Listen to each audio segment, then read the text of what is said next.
નમસ્તે દર્શક મિત્રો, હું છું દિલીપ પટેલ.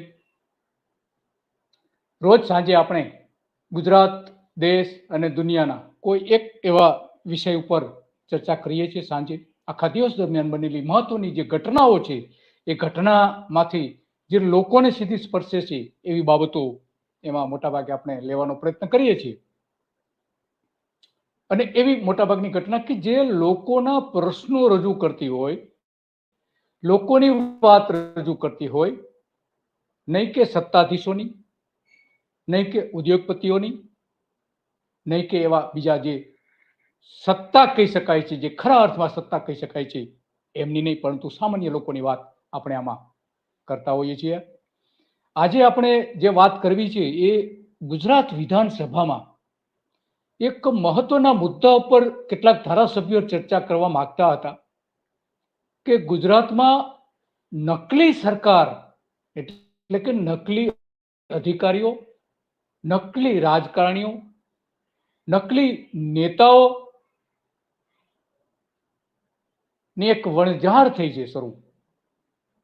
નકલી નેતાઓની સાથે સાથે નકલી કચેરીઓ પણ શરૂ થઈ છે. આ આખી ઘટના એટલી અત્યંત ગંભીર બાબતો હતી કે જેની ખરેખર લોકોને સીધી અસર થતી હતી, લોકોના પ્રશ્નોને સીધી અસર થતી હતી. લોકો જે કર ચૂકવે છે, લોકો દ્વારા ચાલતી સરકારમાં જે પૈસા ચૂકવે છે એ પૈસાની બરબાદી કઈ રીતે થતી હતી, લોકોની સાથે છેતરપિંડી થતી હતી, એના મુદ્દાની ચર્ચા કેટલાક ધારાસભ્યો કરવા માંગતા હતા. અને ધારાસભાના નિયમો પ્રમાણે પણ કેટલીક નોટિસ પણ આપવામાં આવી હતી. તો એ બધાની વચ્ચે આજે આ માંગણી કરવામાં આવી હતી કે જે નકલી કચેરીઓ ગુજરાતમાં ચાલી રહી છે, નકલી અધિકારીઓ લોકોને લૂંટી રહ્યા છે, એની તમે વિધાનસભામાં ચર્ચા કરો અને એના પગલા ભરો. આ એમની સ્પષ્ટ માંગણી હતી ધારાસભ્યોની, ગૃહમાં અને ગૃહની બહાર પણ. તો આ બધી બાબતોના પ્રશ્નની ચર્ચા તો ન થઈ, પરંતુ એના કારણે કોંગ્રેસના કેટલાક ધારાસભ્યો વેલની અંદર ધસી ગયા હતા. વેલ એટલે કે વિધાનસભાની વચ્ચે એક અધ્યક્ષની બરાબર સામેના ભાગમાં એક ખાલી જગ્યા હોય છે કે જેમાં કોઈને જવાનો અધિકાર, જ્યારે વિધાનસભા ઓર્ડરમાં હોય ત્યારે કોઈને જવાનો અધિકાર હોતો નથી.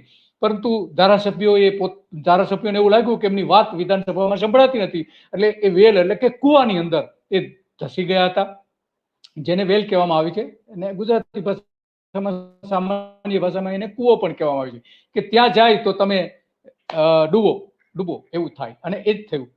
જે ધારાસભ્યો રજૂઆત કરવા માંગતા હતા, પરંતુ વિધાનસભાના અધ્યક્ષ કે જે ભારતીય જનતા પાર્ટીના પેલા નેતા હતા શંકર ચૌધરી, એમણે આ મુદ્દાની ચર્ચા કરવાની સ્પષ્ટ ના પાડી દીધી કે પ્રધાનોને 2 દિવસનો સમય આપવો પડે આના માટે. આટલો મહત્વનો પ્રશ્ન સરકાર જો 2 દિવસનો સમય માંગતી હોય, સરકારને જો આપવો પડતો હોય, તો એ ધારાસભ્યોને મંજૂર નહોતું અને એ ચર્ચા કરવા માંગતા હતા. અને ભૂપેન્દ્ર પટેલને પણ વિનંતી કરી કે તમે આના સંદર્ભમાં કંઈક કહો, કારણ કે ગુજરાતમાં એટલા બધા નકલી અધિકારીઓ ફરી રહ્યા છે, એટલા બધા નકલી નેતાઓ ફરી રહ્યા છે કે એના કારણે લોકો છેતરાઈ રહ્યા છે. એમાંય ખાસ કરીને જ્યારે આદિવાસી વિસ્તારોના કામો માટેની જે સરકાર ગ્રાન્ટ આપે છે, ગ્રાન્ટના વપરાશ માટે એક આખી નકલી કચેરી ઊભી કરી દેવામાં આવી હતી દાહોદમાં, આખી નકલી કચેરી. અને સરકારે એને 21 કરોડ રૂપિયા આપી દીધા. 21 કરોડ રૂપિયા જેવી માતબર રકમ આ કચેરીને આપી દેવામાં આવી. અને એની ચર્ચા બધા અધિકારીઓની એમાં કઈ રીતે ઇન્વોલ્વમેન્ટ છે, શું છે, સરકાર શું કરી રહી છે એમાં કામગીરી, એ બધા જ મુદ્દાઓની ચર્ચા કરવા માંગતા હતા ધારાસભ્યો, પરંતુ એ ન થઈ શકી. અને એના કારણે જે કોંગ્રેસ પક્ષના ધારાસભ્યો છે એણે વોકઆઉટ કર્યો હતો. એ વોકઆઉટ કરી ગયા ના સમય દરમિયાન પછી એમને સત્તાધારી પક્ષે દરખાસ્ત મૂકીને 1 દિવસ માટે સસ્પેન્ડ પણ કરી દીધા હતા. લોકોનો અવાજ જ્યાં રજૂ કરી રહ્યા હતા, લોકોની વાત ચર્ચા કરવા માંગતા હતા, ત્યાં રજૂ કરી એમને સસ્પેન્ડ કરી દેવાયા. જતા જતા આ જ ધારાસભ્ય માંગણી કરી હતી કે આ બધી બાબતોમાં જે ક્રાઇમ થઈ રહ્યો છે, આ નકલી અધિકારીઓ ફરી રહ્યા છે ગુજરાતમાં. કિરણ પટેલ, જે કાશ્મીરની ઘટના બની હતી, એનાથી લઈને ઘણા બધા એવા અધિકારીઓ હતા કે જે સરકાર સાથે છેતરપિંડી કરે છે. એની સામે તમે શું પગલા ભર્યા છે એવી માગણી કરી હતી. અને એટલા માટે ગૃહ રાજ્ય પ્રધાન હર્ષ સંઘવી એનું પણ રાજીનામું ની માગણી કરી હતી. જો કે સંઘવીએ રાજીનામું તો ન આપ્યું, કારણ કે રાજીનામું તો ન જ આપે, સ્વાભાવિક છે. એમની સરકાર છે, કઈ રીતે ચલાવી એમને નક્કી કરવાનું છે કે પ્રજાએ નક્કી કરવાનું છે. પણ મારી દ્રષ્ટિએ તો પ્રજાએ જ નક્કી કરવાનું છે કે સરકાર કઈ રીતે ચાલવી જોઈએ. પ્રજાએ તો ચૂંટીને મોકલાય છે બધાને, નેતાઓને, અને એટલા માટે પ્રજાનો પેલો અધિકાર છે કે એમના પ્રશ્નોની ચર્ચા થાય, નહીં કે નેતાઓના પ્રશ્નોની ચર્ચા. એટલા માટે ત્યાં રજૂઆત કરવા માંગતા હતા કોંગ્રેસ પક્ષના ધારાસભ્યો, અને પછી આમ આદમી પાર્ટીના ધારાસભ્યોએ પણ ટેકો આપ્યો કે ના, આ લોકોની વાત છે અને એ બરાબર છે, એનો મુદ્દો પણ બરાબર છે. એટલે આમ આદમી પાર્ટીના ધારાસભ્યોએ પણ એ રીતે ટેકો આપ્યો અને બધા ધારાસભ્યો એક થઈને સરકારનો કાન પકડવાનો પ્રયત્ન કર્યો. હર્ષ સંઘવીનું રાજીનામું માંગી લેવામાં આવ્યું. ધારાસભ્યો માંગણી કરી તમે રાજીનામું આપી દો, આટલી બધી ઘટનાઓ બની છે અને છતાં પણ તમે હજુ ચીટકી રહ્યા છો સત્તા ઉપર, એવું કહેવાનો એમનો મતલબ થતો હતો. અને ધારાસભ્યની વાત પણ સાચી છે, કારણ કે આપણે જોયું છે કે કાશ્મીરમાં કિરણ પટેલ નામના એક જે મહાઠગ, ગુજરાતનો મહાઠગ, અમદાવાદનો મૂળ વતની, અમદાવાદ જિલ્લાના મૂળ વતની અને અમદાવાદ સિટીમાં રહેતો હતો, મણિનગરમાં, એ કાશ્મીરમાં જઈને ત્યાં એક નકલી અધિકારી તરીકે વડાપ્રધાન નરેન્દ્ર મોદીની કચેરીમાં એ કામ કરે છે અને નરેન્દ્ર મોદીના ખાસ માણસ તરીકે પોતાની ઓળખાણ આપીને ત્યાં કાશ્મીર ગયો. કાશ્મીર ભારતીય જનતા પાર્ટીના નેતાઓ સાથે મિટિંગો કરી, ત્યાંના આઈએસ અધિકારીઓ, આઈપીએસ અધિકારીઓ સાથે મિટિંગો કરી. આ બધું જ તો થયું, પરંતુ ત્યાં જઈને એને બ્લેક કેટ કમાન્ડો, કે જે માત્ર ને માત્ર વીઆઈપી લોકો અને જે દેશના મહત્વના લોકો છે એમની સુરક્ષા માટે એ કમાન્ડો આપવામાં આવતા હોય છે. અત્યારે આખા ભારતમાં માત્ર 21 લોકોને એ કમાન્ડો આપવામાં આવે છે. મુકેશ અંબાણીથી લઈને આવા જેની સામે જીવનું જોખમ છે એવા 21 લોકોને એ બ્લેક કેટ કમાન્ડો આપવામાં આવેલા છે. એમાં 22માં આ વ્યક્તિ તરીકે કિરણ પટેલ ત્યાં હતો અને એમણે કાશ્મીરમાં અત્યંત સંવેદનશીલ વિસ્તારોમાં જઈને ફોટોશૂટ કર્યા, મુલાકાતો લીધી, આઈપીએસ અધિકારીઓ સાથે મોટી મોટી વાતો કરી અને ગુજરાતમાંથી ત્યાં રોકાણ કરવાનું છે એવી પણ કેટલીક એમની લોભ લાલચ પણ આપી. અને કેટલાક અધિકારીઓને એવું પણ કહ્યું કે હું પીએમઓમાં કામ કરું છું, નરેન્દ્ર મોદીની ઓફિસમાં કામ કરું છું, અને તમારે જે કામ કરવાના હોય એ મને કહેજો. આ પ્રકારની પણ ઓફર એણે આપી હતી. આવી મહત્વની ઘટના માત્ર વડાપ્રધાન જ નહીં, આ કિરણ પટેલ કે જે એવો દાવો કરતો હતો, વારંવાર દાવો કરતો હતો કે એ મુખ્યમંત્રીની કચેરીમાં કામ, આઈટી વિભાગમાં પણ કામ કરતો હતો. 3 વ્યક્તિઓ હતા કે અમે કામ કરનારાઓમાં. મુખ્યમંત્રી ગાંધીનગર, ત્યારે મુખ્યમંત્રી કોણ હતા? નરેન્દ્ર મોદી હતા. એ સમયનો એમનો દાવો હતો કે નરેન્દ્ર મોદી જ્યારે હતા ત્યારે હું સીએમઓમાં કામ કરતો હતો. એમણે સીએમઓમાં વ્યાપક સંબંધો ઉભા કર્યા હતા અને કેટલાક સીએમઓના અધિકારીઓ સાથે ગાઢ સંબંધો ઉભા કરીને અને ઘણા બધા કામો પણ કરાયા હતા. એમાં રાજકોટના એક પત્રકાર કે જે નરેન્દ્ર મોદીના ખાસ મિત્ર, કે વર્ષોથી એ સીએમઓની ઓફિસમાં કામ કરે છે, હિતેશભાઈ કરીને જે છે અધિકારી, એમની સાથેના સંબંધો બહાર આવ્યા હતા. એમનો પુત્ર પણ એ કાશ્મીરમાંથી પકડાયો હતો આમની સાથે, કિરણ પટેલ સાથે. અને પછી આ જ હિતેશને સીએમઓમાંથી હાંકી કાઢવામાં આવ્યા હતા આ જ કારણસર. તો આવી કેટલી બધી ઘટનાઓ બની છે, પારાવાર ઘટનાઓ બની છે, એની બધી જ ચર્ચા કરવા માંગતા હતા. પરંતુ શંકર ચૌધરીએ એને ના પાડતી હતી અને ગૃહમાં એનો હોબાળો પણ થયો હતો, મોટા પ્રમાણમાં હોબાળો થયો હતો. આ આખી ઘટના બની પછી ઘણા બધા ધારાસભ્યોએ બહાર આવીને પણ સૂત્રોચ્ચારો કર્યા હતા, વિધાનસભાની કોરિડોરમાં આવીને પણ સૂત્રોચ્ચારો કર્યા હતા અને ત્યાં એમને જે દેખાવો પણ કર્યા હતા, બેનર પણ કેટલાક રજૂ કર્યા હતા. એમનું કહેવાનું, કેટલાક ધારાસભ્યો જે ગૃહની બહાર આવીને જે એમની કચેરીમાં કહેતા હતા કે જે આ માત્ર ગુજરાત પૂરતો જ સવાલ નથી, પણ ગુજરાતની સરકાર, આખી સરકાર નકલી હોય એવું લાગી રહ્યું છે અમને. તો આમાં અસલી સરકાર કઈ અને નકલી સરકાર કઈ એ જ અમને સમજ નથી પડતી. એક બાજુ અધિકારીઓ નકલી સરકાર તરીકે કામ કરી રહ્યા છે, ઇવન પોલીસ અધિકારીઓની જે ટ્રેનિંગ આપવામાં આવે છે કરાઈમાં પણ એક પોલીસ અધિકારી તરીકે નકલી માણસ ત્યાં ટ્રેનિંગ લઈ રહ્યો હતો. ઘણા બધા છે. સાણંદમાં પણ એક નેતા એવો પકડાયો હતો કે જે ભારતીય જનતા પાર્ટીના અનેક નેતાઓ સાથે સંબંધો ધરાવતો હતો. ભારતીય જનતા પાર્ટીના મહામંત્રી રહી ચૂકેલા, ગુજરાતના મહામંત્રી રહી ચૂકેલા નેતાની સાથે સારામાં સારા સંબંધો હતા. એમની કચેરીએ પણ એ માણસ જતો હતો. જોકે પછી એ નેતાને ભારતીય જનતા પાર્ટી આજે તો એની ઓફિસમાં જે ભાજપની જે કચેરી છે એમાં આવવાની પણ મનાઈ ફરમાવી દીધી છે.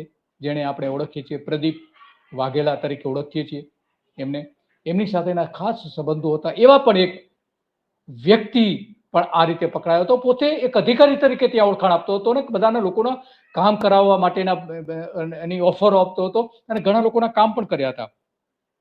તો આખી બધી વાત જે મૂળ ધારાસભ્યોએ જે બહાર આવીને વાત કરી હતી એ બહાર તો ઘણી અત્યંત ગંભીર બાબત હતી. એમનું કહેવું એવું હતું કે આ અત્યારની જે સરકાર છે એ સરકાર દિલ્હીથી ચાલી રહી છે. સરકાર આનંદીબેન પટેલ, વિજય રૂપાણી અને આ ત્રીજી સરકાર એવી છે, ત્રીજા મુખ્યમંત્રી એવા છે ભૂપેન્દ્ર પટેલ, કે જે દિલ્હી જે કહે છે એટલું જ અહીંની સરકાર કરે છે. એટલા માટે અસલી સરકાર તો દિલ્હીમાં છે, આ તો નકલી સરકાર છે. આખી સરકાર જ નકલી છે એવું એમનું કહેવું હતું. કારણ કે જે કંઈ આદેશો કરવામાં આવે છે એ દિલ્હીથી કરવામાં છે અને રાજકીયથી લઈને સરકારના જે નિર્ણયો છે તમામ નિર્ણયો દિલ્હીથી લેવામાં આવી રહ્યા છે. ત્યાંથી સૂચનાઓ આપવામાં આવી રહી છે. દિલ્હીમાં બે જ વ્યક્તિઓ આ નિર્ણય લઈ રહ્યા છે, અમિત શાહ અને નરેન્દ્ર મોદી, બે જ વ્યક્તિઓ. તો આમાં એમનો કહેવાનો મતલબ એવો હતો કે આ જે આખી સરકાર છે નકલી સરકાર છે, અંગૂઠા છાપ સરકાર ચાલી રહી છે. ગુજરાતમાં નકલી સરકાર ચાલી રહી છે. અસલી તો દિલ્હીમાં બેઠી છે ને ત્યાંથી જે આદેશો થાય છે કે કૈલાસનાથન જેટલું કે એટલું કરે છે. એની ઉપર ફાઇલ ઉપર જે કૈલાસનાથન 5 જાતના અલગ અલગ પ્રકારના કલરની ટેગ લગાવે અને ટેગ પ્રમાણે મુખ્યમંત્રીએ કામ કરવાનું હોય છે. તો આ એમની જે આક્ષેપો હતા વિધાનસભાની બહાર નીકળ્યા પછીના એ અત્યંત ગંભીર આક્ષેપો હતા અને એટલા માટે એમનું કહેવું હતું કે અમે આ બધી જ ચર્ચાઓ કરવા માંગતા હતા અને એટલા માટે અમને ચર્ચા કરવાની મંજૂરી ન મળી. એટલા માટે અમે હોબાળો કર્યો, વિરોધ કર્યો. અમારો એક અધિકાર છે, વિરોધ કરવો એ અમારો અધિકાર છે અને એટલા માટે અમે વિરોધ કર્યો હતો. પરંતુ અમને એક દિવસ માટે વિધાનસભામાંથી હાંકી કાઢવામાં આવ્યા હતા, સસ્પેન્ડ કરી દેવામાં આવ્યા હતા. પરંતુ એમનું કેવું હતું કે અમે વોકઆઉટ કર્યો હતો, પાછળથી એ દરખાસ્ત મૂકવામાં આવી હતી. આ આખી જે એમાં જે વાત કરે છે એમાં એક જે હમણાં આપણે પ્રદીપ વાઘેલાની જે વાત કરી એ લવકુશ દ્વિવેદી કરીને એક વ્યક્તિ જે સાણંદમાં પકડાયો હતો, પોલીસે જ પકડેલો હતો. લોકોની સાથે ઠગાઈ કરતા, લોકોની સાથે છેતરપિંડી કરતા એને પકડવામાં આવ્યો હતો અને એ ભાજપના નેતાઓ સાથે સારા સંબંધો ધરાવતો હતો. આવા તો અનેક નેતાઓ, અનેક લોકો આ રીતે ફરી રહ્યા છે. અને ગંભીર બાબત તો એ છે કે આજે જે રીતે હર્ષ સંઘવીનું રાજીનામું માંગવા માટેની કેટલાક કોમેન્ટ પણ કરી હતી જ્યારે ધમાલ ચાલતી હતી અને આ બધી વિધાનસભાની અંદર પોતાનો અવાજ રજૂ કરવાની જે વાત કરતા હતા એ દરમિયાન હર્ષ સંઘવીએ રાજીનામું આપી જવું એવી માગણી પણ કરી હતી. તો એમાં એક ધારાસભ્યએ બહાર આવીને એવી વાત કરી હતી કે હર્ષ સંઘવીની કચેરીમાં કામ કરતા હોય એ પ્રકારના અધિકારીઓ ગુજરાતમાં ફરી રહ્યા છે અને લોકોને ધાક ધમકી આપીને એની પાસેથી પૈસા પડી રહ્યા છે, એની પાસે કામ કરાવી રહ્યા છે. આટલો અત્યંત ગંભીર આરોપ પણ હતો હર્ષ સંઘવી ઉપર. કોણ હતું એ વડોદરાના 3 વ્યક્તિઓના નામ એમણે આપ્યા હતા અને એ 3 વ્યક્તિઓ ખરેખર લોકોની સામે એની સામે પગલાં ભરવાની પણ માંગણી કરી રહ્યા હતા. આજ ધારાસભ્ય એમાં ખાસ કરીને જે વડોદરામાંથી જે પકડાયા હતા નકલી અધિકારી તરીકે એ ત્યાં હર્ષ સંઘવીની કચેરીમાં પોતે કામ કરતા હોવાને કહ્યું હતું. આ અત્યંત ગંભીર બાબત હતી. એ ધારાસભ્યો ત્યાં બધી રજૂઆતો કરવા માંગતા હતા. અમારી પાસે આ વિગતો છે, અમે આ વિધાનસભામાં રજૂ કરવા માંગીએ છીએ, પરંતુ ન બોલવા દેવામાં આવ્યા. ગૃહમંત્રી હર્ષ સંઘવીએ ત્યારે એમણે કહ્યું હતું કે ભાઈ આ મામલો છે, વાત સાચી છે કે ઘણી બધી જગ્યાએ આવી છેતરપિંડીની ઘટનાઓ બની છે. સરકાર તમામ પ્રશ્નોનો જવાબ આપવા બંધાયેલો છે. હું પોતે પણ બંધાયેલો છું. કોઈના પણ પ્રશ્નોનો જવાબ આપવા હું તૈયાર છું. આજે કહે તો આજે પણ જવાબ આપવા મારી તૈયારી છે એવું પણ કહ્યું હતું. તો પછી આ મુદ્દો ઊભો ક્યાં થયો? શાના માટે ઊભો થયો? જો હર્ષ સંઘવી આના જવાબો આપવા તૈયાર હતા તો કોને વાંધો હતો? સરકારનો બચાવ કોણ કરી રહ્યું હતું? આ બધા પ્રશ્નો તો છે જ. હર્ષ સંઘવી પોતે પણ એના, પરંતુ એમણે એવું કહ્યું કે આપણે બંધારણને તોડનારા નહીં પણ બંધારણની રક્ષા કરનારાઓ છીએ, એટલા માટે સંયમથી ધારાસભ્યએ વર્તવું જોઈએ એવું પણ એમણે કહ્યું. પરંતુ ઋષિકેશ પટેલે, કે જે ભાજપના પ્રવક્તા છે, એમણે મંત્રી પણ છે ભાજપ સરકારના પ્રવક્તા, એમણે દરખાસ્ત મૂકી કે આ 10 ધારાસભ્યોને તાત્કાલિક ધોરણે ગૃહમાંથી 1 દિવસ માટે સસ્પેન્ડ કરી દો. ગૃહમાં જોઈએ જ નહીં, 1 દિવસ માટે એમને સસ્પેન્ડ કરી દેવામાં. એમાં કયા કયા ધારાસભ્યો હતા? એક તો જે કોંગ્રેસ પક્ષના જે નેતા છે, કોંગ્રેસ પક્ષના, વિરોધ પક્ષના નેતા કોઈ નથી અત્યારે. અમિત ચાવડા, જિગ્નેશ મેવાણી, તુષાર ચૌધરી, ગેનીબેન ઠાકોર, ગુલાબસિંહ ચૌહાણ, અમૃતજી ઠાકોર, અનંત પટેલ, ઇમરાન ખેડાવાલા, કાંતિ ખારડી અને અરવિંદ લાડાણી, આ લોકોને જે વેલમાં ખસી ગયા હતા એને સસ્પેન્ડ કરી દેવા જોઈએ. ધારાસભ્ય સંયમથી વર્તવું જોઈએ, એને વેલમાં ન જોવું જોઈએ. વેલ એટલે કૂવો, કૂવામાં તો ન જ પડવું જોઈએ, સ્વાભાવિક છે. પરંતુ જ્યારે એની વાત સાંભળવામાં ન આવતી હોય ત્યારે કોઈ પણ ધારાસભ્ય પોતાની વાત રજૂ કરવા માટે કોઈક રસ્તો તો અપનાવવો જ પડે છે અને અપનાવવો જ જોઈએ. કારણ કે જ્યારે એને કોઈ જગ્યાએ એને અવાજ રજૂ કરવાની, કોઈ વાત રજૂ કરવાની કોઈ તક ન મળતી હોય ત્યારે એ કરવું જોઈએ એમણે, એવું ઘણા બધા લોકો પણ માને છે. કોંગ્રેસના ધારાસભ્ય ડિંડોરે એવું પણ કહ્યું હતું કે ભાઈ આ નકલી અધિકારીઓ પકડાય છે એ 2016, 2017 થી એની કચેરી ચાલતી હતી અને 21 કરોડ રૂપિયા સરકારે આપેલા, અને આ ગ્રાન્ટ આપવામાં ત્યાંની સરકારની કચેરીએ એને મદદ કરી હતી. આ તો હોરિબલ વસ્તુ આખી છે. આટલા મોટા પ્રમાણમાં જ્યારે ચાલતું હોય ત્યારે સ્વાભાવિક છે કે ધારાસભ્યોનો જીવ ઉકળી ઉઠે અને એ પોતે આને માટેની રજૂઆતો વારંવાર કરવા માંગતા હોય એ સ્વાભાવિક છે. અને એટલા માટે કોંગ્રેસ પક્ષના જે નેતા છે અમિત ચાવડા, એમણે 116 હેઠળ, કે જે વિધાનસભા ચલાવવા માટેનો મહત્વનો નિર્ણય છે, 116 ટૂંકી નોટિસ છે, કોઈ પણ મુદ્દાની ચર્ચા કરી શકાય છે માટેની નોટિસ પણ એને આપી હતી કે ભાઈ અમે આ મુદ્દા ઉપર ચર્ચા કરવા માંગીએ છીએ, પરંતુ એ સ્વીકાર ન થયો. અને આ બધી બાબતો જે સામે આવી એના કારણે આ જે હોવા થઈ વિધાનસભામાં, ધમાલ થઈ, કેટલાક અંશે ધમાલ પણ થઈ, અને આ બધી જ બાબતો નકલીના નામે વાત ત્યાં થઈ હતી. અસલી નકલી સરકાર કોણ, એવા સૂત્રોચ્ચારો પણ થયા હતા કે અસલી સરકાર ક્યાં છે અને નકલી સરકાર કોણ છે, આની બધી પણ ત્યાં રજૂઆતો કરવામાં આવી હતી, સૂત્રોચ્ચારો કરવામાં આવ્યા હતા. અને આ બધી બાબતો છે એના કારણે સરકાર પણ બદનામ થાય છે. ખરેખર તો સરકારે આમાં સાવધાન રહેવું જોઈએ, કારણ કે સરકાર મુખ્યમંત્રીની ઓફિસમાં કામ કરતા હોવાનો દાવો કરીને વર્ષો સુધી જે માણસ છેતરપિંડી કરતા હોય એની જવાબદારી તો આખરે મુખ્યમંત્રીની બને છે. હવે આજે કિરણ પટેલ પકડાયા, એની તસવીરો નરેન્દ્ર મોદી સાથેની વિડીયો પણ છે, એના પત્ની અને એના જે બાળક સાથે નરેન્દ્ર મોદી વાલથી વર્તી રહ્યા છે એનો વિડીયો પણ ત્યારે વાયરલ થયો હતો. તો આ બધી ઘટનાઓ બતાવે છે કે જે કંઈ છેતરપિંડી કરનારાઓ છે એ રાજકીય નેતાઓ સાથે સંબંધો ઉભા કરે છે, સંબંધો ઉભા કરીને એમની સાથેના ફોટોગ્રાફ્સ લે છે, એમની ગમતી બાબતો પણ કરે છે, અને એ બધી બાબતો સોશિયલ મીડિયામાં મૂકીને, પોતાની ફેસબુક ઉપર, પોતાની વોલપેપર ઉપર મૂકીને એના આધારે પોતે આ નેતાઓ સાથે સારા સંબંધો ધરાવતા હોવાનું વારંવાર દાવો પણ કરતા હોય છે. અને એટલા માટે એ છેતરપિંડીનો ભોગ લોકો બને છે અને એને છેતરવાનો મોકો પણ મળી રહે છે આવા બધાના કારણે. હવે નરેન્દ્ર મોદી સાથેનો ફોટોગ્રાફ્સ આ કિરણ પટેલના વાઇફ અને એના બાળકનો હોય, અને એ જ તસવીર જો જ્યારે એ કોઈને છેતરપિંડી કરવા માંગતા હોય ત્યારે એને બતાવે તો સ્વાભાવિક છે કે એની અસર સામેના માણસમાં થવાની જ છે. અને અસર થાય ત્યારે આ જે ઠગ લોકો છે એનો પૂરતો લાભ ઉઠાવતા હોય છે.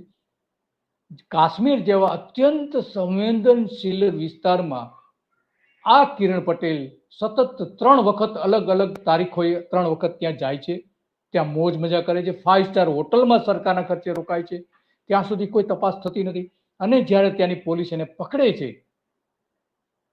ત્યારે આખો ભાંડો ફૂટે છે. તો આ આખી બાબતો છે. અને એને જે ત્યાં કાશ્મીરમાં જે મદદ કરી હતી, આ બધા જ અધિકારીઓ સાથે પોલીસ અધિકારીઓ એને પોલીસ રક્ષણ આપવાથી માંડીને પોલીસ અધિકારીઓની ઓળખાણ કરાવવામાં, રાષ્ટ્રીય સ્વયંસેવક સંઘના એક નેતા હતા કે જે રાષ્ટ્રવાદનો દાવો કરે છે, એના નેતા હતા. તો આ બધા જ એકબીજા સાથે જોડાયેલા છે. અને એમાં જ્યારે આવી બધી બાબતો હોય છે, વડાપ્રધાન, મુખ્યમંત્રીની કચેરી અને ગુજરાતના ગૃહપ્રધાન હર્ષ સંઘવીની કચેરીમાં પણ આવા જ પ્રકારના એના પીએ તરીકે એની કચેરીમાં પોતે પીએ તરીકે કામ કરે છે એવી ઓળખાણ આપનારા પણ એક પકડાયો હતો, વરુણ પટેલ, આકાશ પટેલ અને પુનાક પટેલ નામના 3 વ્યક્તિઓ કે જે વડોદરા પોલીસે એને પકડ્યા હતા. અને ત્યાં એમણે આખો આ દાવો કર્યો હતો કે તે ત્યાં કામ કરે છે. માત્ર આજ નહીં, એફસીઆઈ અધિકારી, નકલી એફસીઆઈ અધિકારી પણ પકડાયા હતા ગાંધીનગરમાંથી, ફૂડ કોર્પોરેશન ઓફ ઇન્ડિયાના અધિકારી તરીકે. અને ઘણા બધા લોકો સાથે એને છેતરપિંડી કરી હતી, મૂળ બિહારના, અને અહીંયા ગાંધીનગરમાં આવીને પોતે ફૂડ કોર્પોરેશન ઓફ ઇન્ડિયા એટલે કે સસ્તું અનાજ જે આપવાની સિસ્ટમ છે એમાં પોતે કામ કરાવી આપશે, પોતે અધિકારી છે એમાં. અને આ રીતે ઘણા બધા લોકો સાથે એને છેતરપિંડી કરી હતી. વિઝિટિંગ કાર્ડ પણ છપાયા હતા. નકલી આઈપીએસ અધિકારી પણ એક પકડાયા હતા ગુજરાતમાંથી, હમણાં જ આ ભૂપેન્દ્ર પટેલની સરકારમાં જ. એમાંય ખાસ કરીને જ્યારે સુરતના ઉધના વિસ્તારમાં વાહન ચાલકો પાસેથી પૈસા પડાવતો બિહારનો નકલી આઈપીએસ અધિકારી ત્યાંથી પકડાયો હતો, ઉન વિસ્તારમાંથી, મોહમ્મદ શર્માજ કરીને. એની પાસે વોકી ટોકી પણ હતી. અકસ્માતની તપાસમાં સીસીટીવી ફૂટેજમાં એ માણસ ઝડપાયો હતો. ત્યાં સુધી તો પોલીસને ખબર જ નથી કે આ કોણ છે તે. અને એટલા માટે આ બધી જ બાબતો જો વિધાનસભામાં રજૂ થાય તો સરકારની આબરૂ શું રહે? ન જ રહે, સ્વાભાવિક છે. અને એટલા માટે એમને ચર્ચા કરવા ન જ દે. એમાંય આ સરકાર તો ન જ કરવા દે, કે જેને ઘણા લોકો ભગવા અંગ્રેજ પણ કહે છે, એને ચર્ચા ન કરવા દે. જોકે આ બધી બાબતોમાં 2 બાબતો એક સારી જોવા મળી હતી. એક તો ભૂપેન્દ્ર પટેલે એવું કહ્યું હતું કે ભાઈ આ જે ઘટનાઓ બને છે અત્યંત ગંભીર છે અને એની ચર્ચા કરવા હું પોતે પણ તૈયાર છું. એને કેટલાક મુદ્દાઓ પણ કહ્યા ભૂપેન્દ્ર પટેલ. સામાન્ય રીતે અત્યાર સુધી જે આપણે પદ્ધતિ રહી છે 2014 સુધી, નરેન્દ્ર મોદી ક્યારેય આ રીતના જવાબ નતા આપતા, પરંતુ ભૂપેન્દ્ર પટેલે જવાબ આપ્યા. એટલે એક સૌજન્યપૂર્વક એમણે જવાબ આપ્યા. આવા એક સરળ સ્વભાવના મુખ્યમંત્રી જ્યારે રજૂ કરતા હોય ત્યારે. પણ મૂળ વિરોધ પક્ષની માંગણી હતી કે ભાઈ અમે આની ચર્ચા આજે કરવા માંગીએ છીએ. મુખ્યમંત્રીએ ચર્ચા કરવાની ના નથી પાડી. એને એવું કહ્યું હતું કે ભાઈ એની જે ચોક્કસ પદ્ધતિ આપણે ગોઠવેલી છે એ પદ્ધતિ પ્રમાણે તમે આવો. અને બીજી બાબત જે સારી બાબત હતી એ હર્ષ સંઘવીની હતી. હર્ષ સંઘવીએ એવું કહ્યું કે આવી ઘટનાઓ બની છે, હકીકત છે, એની અમે ચર્ચા કરવા તૈયાર છીએ, એમાં કોઈ સવાલ નથી. બધી જ વિગતો આપવા, તમામ મુદ્દાઓની ચર્ચા કરવા તૈયાર છીએ, પણ આજે નહીં, એનો ચોક્કસ સમય નક્કી કરીએ, પછી ચર્ચા કરીએ.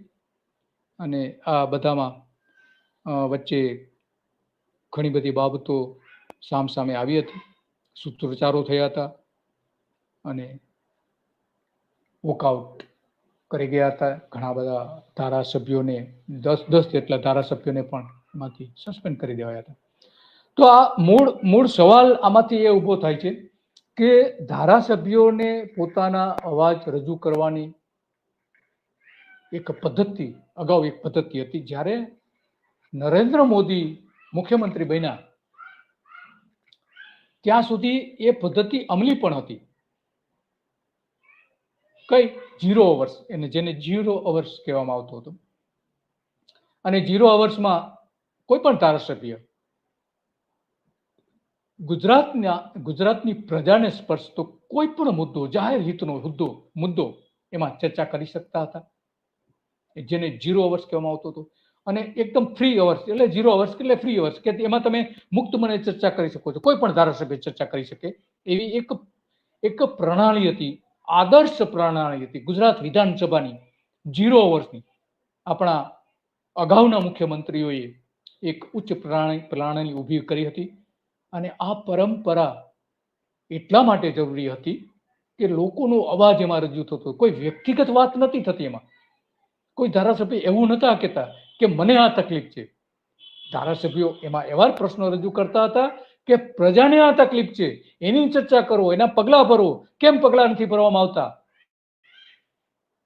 જે વાત વહીવટી તંત્ર સાંભળતું ન હોય તે વિધાનસભાના 0 અવર્સમાં એ બધી જ બાબતો રજૂ થતી હતી અને એના સારા પરિણામો પણ આવતા હતા. પરંતુ કમનસીબી એ છે કે એ 0 અવર્સની પદ્ધતિ, પરંપરા નરેન્દ્ર મોદીએ બંધ કરી દીધી.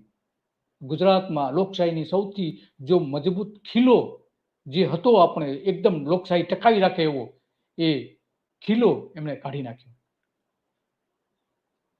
આજે પણ એની ખોટ સારે છે. જો એ પરંપરા આજે ચાલુ રહી હોત તો આ 0 વર્ષમાં આ ચર્ચા થઈ હોત કે એક આખી સરકારની કચેરી, નકલી કચેરી ચાલી રહી છે, એની ચર્ચા થઈ હોત અને એને છાવરવા માટે, એને ગ્રાન્ટ પૂરી પાડવા માટે કયા અધિકારીઓ છે એ ઘણા બધા પત્રકારોએ શોધી કાઢ્યું છે. એના પોતપોતાની જે સમાચાર સંસ્થાઓ છે એમાં એ અહેવાલો પણ પ્રસિદ્ધ કર્યા છે. જે કામ સરકારે કરવું જોઈતું હતું એ કામ આ પત્રકારોએ કર્યું છે. અને એટલી બધી વિગતો પત્રકારોએ, 21 કરોડ રૂપિયા કઈ રીતે ગયા, ક્યાં ગયા, કોણ હતું એની પાછળ, કયા અધિકારીઓનો હાથ હતો, આ બધી જ બાબતો એમાં રજૂ કરવામાં આવી છે. આ બધી જ બાબતો છપાઈ ગઈ છે. અને બીજી કેટલીક જે નથી છપાઈ એવી બાબતો ધારાસભ્યો પાસે હતી.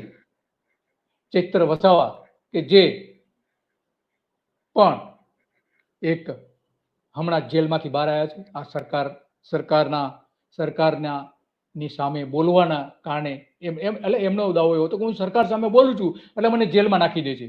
એ પણ આ મુદ્દો રજૂ કરવા માંગતા હતા. એમની પાસે ઘણી બધી વિગતો હતી. જે જાગૃત ધારાસભ્ય છે પૈકીના ચૈત્ર વસાવા એક છે. તો એને આ બાબતો રજૂ કરવી હતી કે આ સરકાર પ્રજાના પૈસા જે 21 કરોડ રૂપિયા રિકવર થવા જોઈએ, ક્યાં વાપરી નાખ્યા છે, કઈ રીતે વપરાયા છે, કોના ગજવામાં ગયા છે, એ બધી જ વિગતો એની પાસે હતી. અને એટલા માટે આ વખતે પહેલી વખત એવું જોવા મળ્યું કે જોકે અગાઉ 2-3 ઘટનાઓ નાની બની છે, પરંતુ સામૂહિક રીતે આમ આદમી પાર્ટીએ આ મુદ્દે કોંગ્રેસને પણ ટેકો આપ્યો અને બંને સાથે મળીને સરકાર ઉપર દબાણ લાવવાનો પ્રયત્ન કર્યો હતો. પરંતુ એમાં સફળ એવો નતા રહ્યા. બહાર આવીને જો કે એમણે પ્રેસ કોન્ફરન્સ પણ કરી. ધારાસભ્યએ એમના જે મુદ્દાઓ હતા એ મુદ્દાઓ બહાર આવીને કહ્યા. પણ વિધાનસભાના ફ્લોર ઉપર જેની અસર થતી હોય છે અને સરકાર ઉપર પ્રેશર ઊભું થતું હોય છે કે આમાં આપણે પગલાં લેવા જ પડશે, નહીં ચાલે. એ સરકાર પ્રેશર ન આવે એના માટેનું આ એક બાબત બાજુ પર મૂકી દીધી. ખરેખર તો ખુલ્લા મને ભૂપેન્દ્ર પટેલે તુરંત ચર્ચા સ્વીકારવી જોઈતી હતી કે હા, અમે આની ચર્ચા કરવા તૈયાર છે ને અમારા મારા મંત્રી પાસે તમામ વિગતો છે એની. ભલે અધ્યક્ષ એવું કે નહીં, હજુ આને ચર્ચા માટે 2 દિવસ આપો મંત્રીને, પરંતુ મુખ્યમંત્રીએ જો કહ્યું હોત કે અમે ચર્ચા કરવા તૈયાર છીએ આ મુદ્દા ઉપર, તો ચર્ચા થઈ હોત. એમાં સારા પરિણામો પણ નીકળ્યા હોત. સરકારને ઘણી બધી નવી બાબતો જાણવા મળી હોત કે અધિકારીઓ ક્યાં શું છુપાવી રહ્યા છે અને પ્રજાને શું નડતરરૂપ છે. આવા નકલી અધિકારીઓ કઈ રીતે નડતરરૂપ થઈ રહ્યા છે, એ બધી બાબતો સરકારના ધ્યાનમાં પણ આવી હતી. પરંતુ કમનસીબે એ કંઈ વિગતો બહાર ન આવી શકી. એ આપણા બધા માટે પણ કમનસીબી બાબત છે. કારણ કે કેટલા બધા લોકો સાથેની છેતરપિંડી થઈ રહી છે. પોતે અમુક રાજકીય નેતાઓ સાથે જોડાયેલા છે એમ કહીને ઘણા બધા લોકો સાથે છેતરપિંડી. એમાંથી મોટાભાગની ઘટનાઓ તો પોલીસ સ્ટેશન સુધી પહોંચતી જ નથી. એની સાથે છેતરપિંડી થઈ હોય, પરંતુ સરકારના તંત્ર સમક્ષ એ ફરિયાદ નથી કરતા. આવી ઘણી બધી બાબતો વિધાનસભામાં રજૂ થઈ હોત, ચર્ચા થઈ હોત અને 116 હેઠળ એની જો ચર્ચા થઈ હોત તો ઘણી બધી બાબતો બહાર આવી હોત. જોકે લેખિત પ્રશ્નોમાં કેટલાક પ્રશ્નો પણ બહાર આવ્યા. તેમાં ખાસ કરીને એક મહત્વનો પ્રશ્ન અર્જુન મોઢવાડિયાનો હતો. એમણે એવો પ્રશ્ન પૂછ્યો હતો કે સાણંદમાં જે ટાટા નેનોને જમીન આપવામાં આવી હતી એ જમીન નેનો કાર બનાવવા માટે આપવામાં આવી હતી.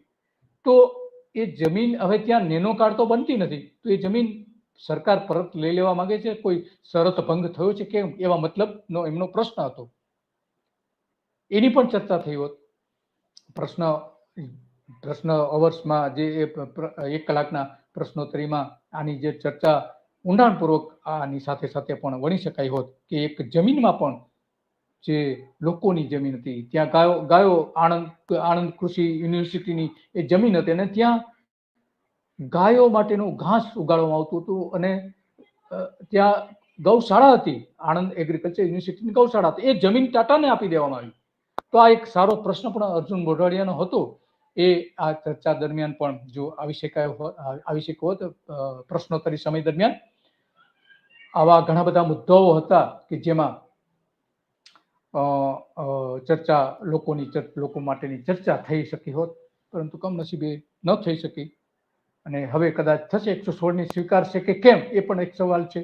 જે 116ની નોટિસ સ્વીકારે અને ફરીથી આની ચર્ચા થાય તો એટલી બધી વિગતો આમાં બહાર આવશે કે લોકોને એક નવી કદાચ દિશા પણ મળે કે આ છેતરપિંડી કઈ રીતે અટકાવવી, એ પણ થઈ શકે છે.